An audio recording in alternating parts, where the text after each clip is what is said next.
Hai, saya Jason. Selamat datang di channel YouTube saya, Company Insight. Di video ini, saya akan bahas tentang cerita di balik The Rise and Fall and what happened to Discovery Zone. Siapa ingat Discovery Zone? DZ Discovery Zone. Waktu kecil, saya terobsesi banget sama tempat ini. Lari-larian ke dalam tube tunnel, the ball pits, roller slide, dan zip lines, itu adalah kenangan yang fun dan luar biasa banget buat saya. Apakah kamu besar di Amerika di tahun 90-an? Kalau iya, ada 60% kemungkinan kalau kamu pernah menghadiri pesta di Indoor Entertainment Facility. Waktu itu yang terkenal adalah Chuck E. Cheese, Funtime America, dan The Discovery Zone. Chuck E. Cheese masih eksis di seluruh dunia dengan karnaval estetiknya yang berbasis elektronik. Funtime America masih punya sedikit cabang di seluruh dunia, tapi cerita yang paling menyedihkan datang dari The Discovery Zone, sebuah venue party indoor yang menjadi pembuat 45 McDonald's Play Center pada tahun 94 dan secara hebat menjalankan lebih dari 300 lokasinya di tahun yang sama. Afiliasinya dengan juggernauts tahun 90-an lainnya seperti Blockbuster, McDonald's, dan raksasa industri hiburan Viacom, perusahaan yang publicly traded ini pingin menjadi penguasa indoor fitness party venue di seluruh dunia. Tapi, apa yang terjadi? Apa yang membuat bisnis yang menjanjikan ini terpuruk dan menukik dengan cepat? Hari ini kita coba gali lebih dalam tentang apa yang terjadi dengan brand yang luar biasa ini. Walaupun kamu boomer, Gen X, milenial, atau lebih muda dari itu, kamu akan menjadi DZ Business Expert di akhir video ini dan menghidupkan kembali nostalgia masa lalu. Tapi sebelum itu, saya butuh bantuan nih. Like video ini untuk algoritma YouTube ya. Pasti akan ngebantu banget buat saya. Semakin banyak engagement video ini, semakin kencang juga algoritma YouTube mendorong video ini dinikmati oleh banyak orang. Dan karena ini channel baru, saya juga pasti akan kebantu banget. Gratis kok. Terima kasih, yuk kita lanjut tonton video The Rise and Fall of the Discovery Zone.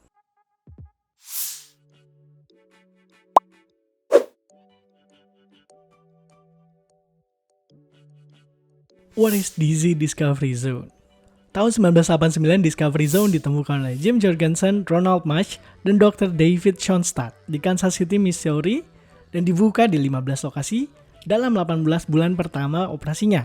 Dengan model bisnisnya yang berupa active entertainment dengan expensive multi-level elaborate indoor mazes, harga tiket untuk anak-anak adalah $6 Amerika per jam dan untuk setiap jam tambahannya dikenakan tarif $2 Amerika per jam. Arena permainannya berupa kid-friendly zip line, berlanjut ke sebuah ball pits besar dan area luas yang explorable, menjadikan perusahaan ini dengan percaya diri mengklaim motonya Never the same fun twice. Selain mempunyai tempat yang bisa membuat anak-anak aktif secara fisik, tempat ini juga punya video game arcades yang menjadi kewajiban untuk anak-anak 90-an kids sporty venue. Coba lihat deh metrik mereka di tahun pertama, seperti yang kamu lihat, semuanya berjalan bagus. Dari 22 lokasi di tahun 1992, mereka bertumbuh menjadi 61 lokasi pada tahun 1993. Pendapatan tahunan mereka menjadi berlipat ganda dari $20 juta Amerika di tahun 1992 menjadi $61 juta.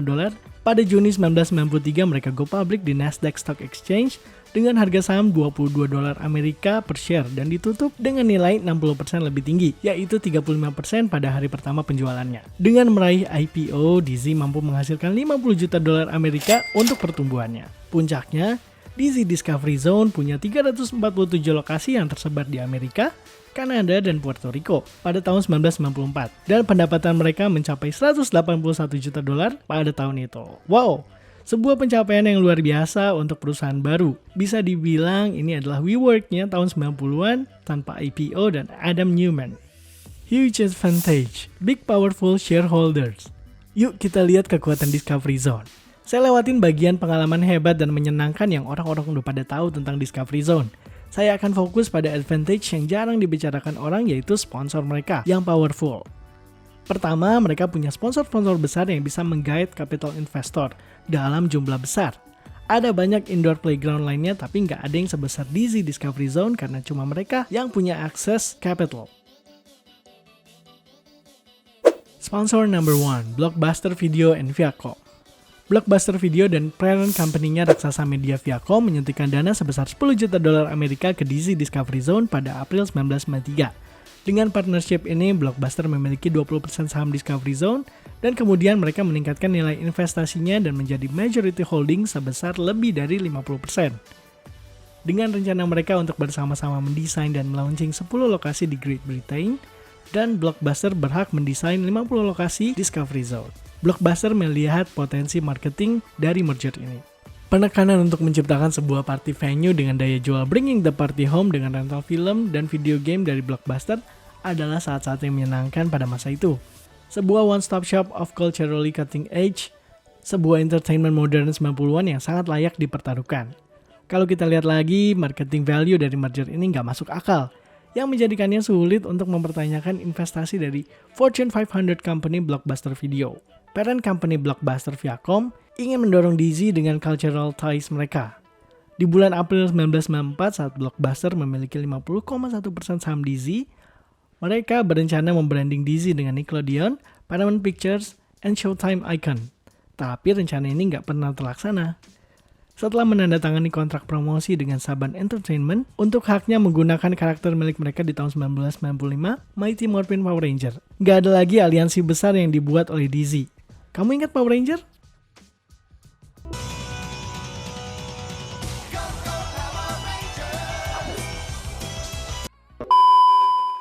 Balik lagi ke Discovery Zone, gak cuma video distribution service dari Viacom aja yang meninggalkan Discovery Zone. Coba kita gali lebih dalam lagi siapa yang lainnya yang terjebak dalam kegagalan perusahaan yang mengejutkan di tahun 90-an ini. Sponsor number 2 McDonald's.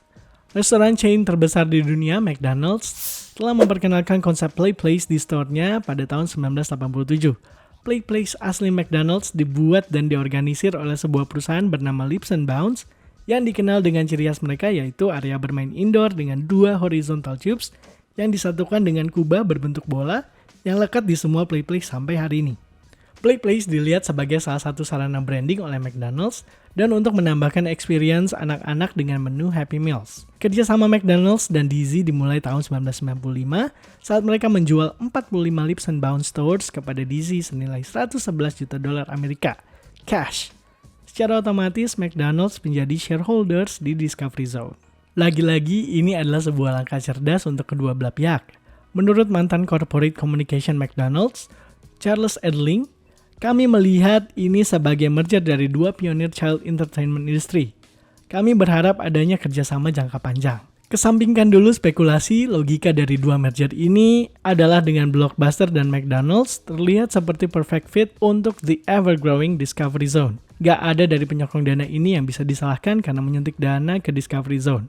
Mereka punya logika bahwa tujuan wisata hiburan anak-anak akan menjadi sarana marketing yang efektif untuk produk lainnya seperti VHS tapes milik Blockbuster atau burger dan kentang milik McDonald's. So why did Disney Discovery Zone fall? Tanda-tanda awal keruntuhan bisa dilihat dari jumlah franchise yang beroperasi secara umum. Untuk perusahaan yang bertumbuh, jalan lewat franchise biasanya adalah rute tercepat untuk pertumbuhan saat orang-orang berinvestasi pada the fit out and the furniture untuk membuka lokasi Discovery Zone. Setiap Disney Discovery Zone diperkirakan bernilai $700.000 Amerika, yang kurang lebih setara $1,2 juta Amerika saat ini setelah invasi account. Pemilik franchise membayar sendiri fit out mereka dan membayar per bulan kepada perusahaan, dengan fee dan persentase yang sudah ditetapkan sebelumnya. Ini adalah penawaran yang bagus dan menjadi light model asset yang membuat perusahaan dapat melakukan ekspansi dengan cepat. Coba kita lihat Discovery Zone. Franchise-nya ada sekitar 67% dari seluruh lokasi yang ada pada tahun 1992 dan 34% di tahun 1993. Tahun 94, jumlahnya turun menjadi hanya 1 digit saja. Setelah excitement awal di tahun 92 dan 93, franchise owner sadar kalau mereka nggak menghasilkan uang dan mereka berbondong-bondong pergi. Reason number 1, only weekend business. Masalah pertama yang dihadapi Disney Discovery Zone Playground udah jelas banget dari awal. Tempat ini dipadati pengunjung cuma pas weekend aja, tapi benar-benar kosong selama weekdays. Seperti yang dikatakan analis ekuitas Michael Moe, triknya adalah bagaimana mendatangkan anak-anak dan orang-orang ke sana selama weekdays saat mereka semua seharusnya mengerjakan pekerjaan rumah. Masalahnya adalah konsep ini diragukan. Reason number 2, it got boring after a while. Selanjutnya, Disney Discovery Zone gagal menjaga konsepnya agar tetap fresh dengan atraksi baru di video games atau wahana bermain. Hasilnya, banyak orang tua dan anak yang nggak akan kembali lagi ke sana.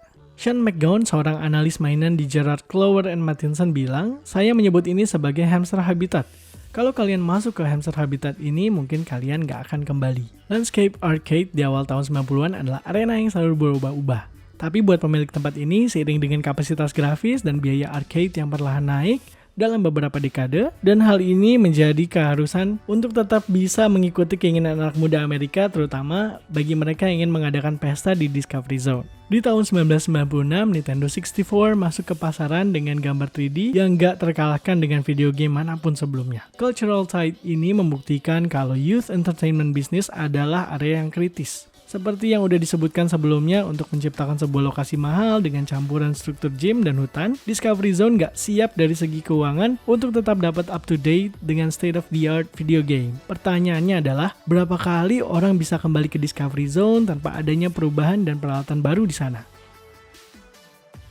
Reason number 3, declining quality and service. Ketiga, dengan ekspansi besar, kualitas pun menurun. Craig Babb, analis ekuitas, menyimpulkan masalahnya. Perusahaan berekspansi dengan cepat dengan tujuan menjaga untuk mencegah adanya kompetisi. Mereka juga melakukan trade-off yang dimana mereka nggak membangun infrastruktur dalam organisasinya untuk mendukung unit-unit yang mereka bangun. Hasilnya terjadilah penurunan pelayanan di playground ini, yang terlihat dengan munculnya pegawai yang kurang peduli dan layanan makanan yang kualitasnya rendah. Itulah yang membuat DZ Discovery Zone nggak menyenangkan lagi bagi beberapa orang dewasa. Kembali ke perusahaan, juru bicara Discovery Zone setuju dan mengakui bahwa jaringan mereka bermasalah di bagian manajemen dan layanan makanan di beberapa store. Ini adalah hal kecil yang membawa mereka pada keruntuhan. Reason number 4, rocket level expansion too fast leads to huge losses. Tapi masalah besarnya ada di business fundamentals. Akhirnya juru bicara DZ Discovery Zone juga mengakui kalau ekspansi cepat mereka telah membebani Discovery Zone. Banyak lisensi mereka yang ditandatangani secara gegabah ternyata terlalu mahal dan menyebabkan perusahaan terlihat utang besar. Coba kita lihat gimana pendapatan dan pengeluaran perusahaan berikut ini. Pada tahun 1994 banyak masalah terjadi. Margin pendapatan bersih di tahun 1993 positif 5% dengan 168 lokasi. Bagaimanapun mereka tetap berekspansi, tapi saat mereka berekspansi jumlah lokasi dan rental pun terus bertambah. Inilah yang menjadi expense tertinggi mereka. Terus naik seiring dengan proses yang mudah dan harga yang murah yang mereka dapatkan di lokasi pinggiran. Semuanya mereka ambil agar dapat bertumbuh dengan cepat. Konsultan industri William Harrelson mendeskripsikan masalahnya lebih jauh. Discovery Zone harus membuat repeat business dari audiens yang sangat sempit. Untuk menemukan jumlah anak yang cukup, lokasi yang terletak di high population areas, di mana harga sewanya cenderung tinggi. Harga sewa Discovery Zone dapat dibandingkan dengan apa yang akan dibayar retailer, tapi pendapatannya tidak. Mereka mungkin sudah melakukan segalanya dengan benar, tapi masih punya masalah konsep. Pada tahun 1994, walaupun mereka membuka lokasi baru, net income mereka turun menjadi negatif 14%. Dengan perusahaan yang merugi 25 juta dolar Amerika di tahun itu. Kita maju 1 tahun di tahun 1995, ini adalah tahun bencana. Pendapatan meningkat 259 juta dolar Amerika, tapi kerugian membesar menjadi negatif 449 juta dolar Amerika. Hampir setengah juta dolar. Dan di tahun itulah perusahaan mulai menutup beberapa lokasi. Kompetisi yang paling sederhana, awalnya Chuck E. Cheese menempatkan posisinya sebagai state-of-the-art arcade access ketimbang active playground space. Ini memberikan tempat yang lebih kecil dan infrastruktur yang lebih affordable. Walaupun DZ Discovery Zone menawarkan produk yang kualitasnya lebih baik, mereka mencoba memonopoli dalam industri ini, berharap dapat mendominasi berdasarkan nationwide ease of access dan kualitas produknya. Namun, Discovery Zone malah terbang terlalu dekat dengan matahari dan menghancurkan dirinya dengan hutang sebesar 360 juta dolar Amerika di tahun 1996. Pada Maret 1996, Discovery Zone dinyatakan bangkrut. Kerugian mereka telah bertambah semakin besar sehingga membuat siapapun kesulitan. Jumlah lokasi mereka turun dari 321 lokasi di tahun 1995 menjadi 212 di tahun 1996. Dan Viacom menarik 100% investasinya pada Discovery Zone di tahun itu. Company Insight DZ Discovery Zone Lesson to be learned. Keep tabs on your contemporary market. Pahami tren dan amati baik-baik. Untuk DZ Discovery Zone, tren ini harus mengikuti mimpi anak-anak di tahun 90-an. Mereka mulai tepat pada tempatnya. Pizza, jungle gym, arcade. Dengan kata lain, youth, food, culture. Youth, active imagination, and general video games trends. Sense bisnis konservatif sama pentingnya dengan ide bagus. Beberapa kali bisa saya bilang ide asli DZ Discovery Zone brilliant. Pinpoint correct. Model bisnis mereka mulus, terbukti dengan posisi mereka sebagai widely held nostalgic memory untuk middle class American yang besar di tahun 90-an. Mereka menggambarkan potret ideal pesta anak-anak di tahun itu. Secara keuangan mereka bodoh. menyelam terlalu dalam dan terlalu cepat ke nationwide market. Dizzy nggak menyisakan waktu bagi mereka untuk mengupdate sesuai zaman. Dan walaupun mereka mencoba merefresh brand mereka lewat beberapa corporate partnership, mereka nggak bisa cari dana untuk membiayai 300 lokasi mereka. Conclusion. Untuk menyimpulkan kegagalan Dizzy Discovery Zone, yuk kita analisa prospek mereka ke masa depan pada waktu itu. Saat corporate leader mereka berjibaku untuk keluar dari kebangkrutan, pada tahun 1995, sebuah artikel dari Los Angeles Times, Discovery Zone berada di tahap pengembangan dari sebuah proyek baru. Sekarang mereka sedang mempersiapkan diri untuk audiens yang lebih tua. Kompleksitas ini muncul di seluruh negeri dipimpin oleh sebuah jaringan bernama Dave & Buster. Discovery Zone mengerjakan sebuah proyek Dub Metro Zone menggunakan elemen yang dipinjam dari sebuah family entertainment kecil di pinggiran Chicago yang dibeli Discovery Zone pada tahun 1993 dan 1994. Saya pilih contoh ini untuk menekankan kegagalan korporat mereka. Karena ini menunjukkan kalau mereka terus mencoba strategi yang sama yang membawa mereka pada kegagalan. Mengeluarkan uang dalam jumlah besar untuk ide baru, dibanding scale down dan maintain kualitas dari lokasi yang ada. Akan kelihatan kalau dengan bisnis baru dan 300 lokasi yang dimiliki Discovery Zone, gak akan ada cukup uang untuk mengupdate fasilitas agar dapat mengikuti cultural vogue. Dizzy Discovery Zone tertanam di nostalgia milenial kelas menengah Amerika tahun 90-an dengan kegagalannya. Discovery Zone sangat terpaku dan komit dengan dogma budaya awal 90-an, jadi waktu culture yang berubah, mereka nggak bisa ngikutin. Satu hal yang bisa kita bilang bahwa Dizzy Discovery Zone adalah sebuah time capsule yang sebenarnya. Kalau kamu lagi di Amerika, pastikan kamu datang ke City Museum di St. Louis. Itu adalah benar-benar tempat yang menyenangkan banget yang pernah saya kunjungi selama hidup saya. Itu seperti modern day Discovery Zone untuk orang dewasa. Terima kasih sudah menonton video saya. Ada banyak riset dan proses produksi yang harus dilakukan untuk menayangkan video ini. Jadi tolong like dan komen videonya ya. Pasti bakal ngebantu banget. Kamu pernah ke Discovery Zone nggak waktu kecil? Apa memorimu di sana? Pastikan juga kamu nonton video-video saya yang lainnya seperti The Rise and Fall of New York dan The Rise and Fall of Orbit's Ring dari tahun 90-an. Terima kasih sekali lagi sudah menonton dan stay tune untuk episode terbaru Company Insight minggu depan.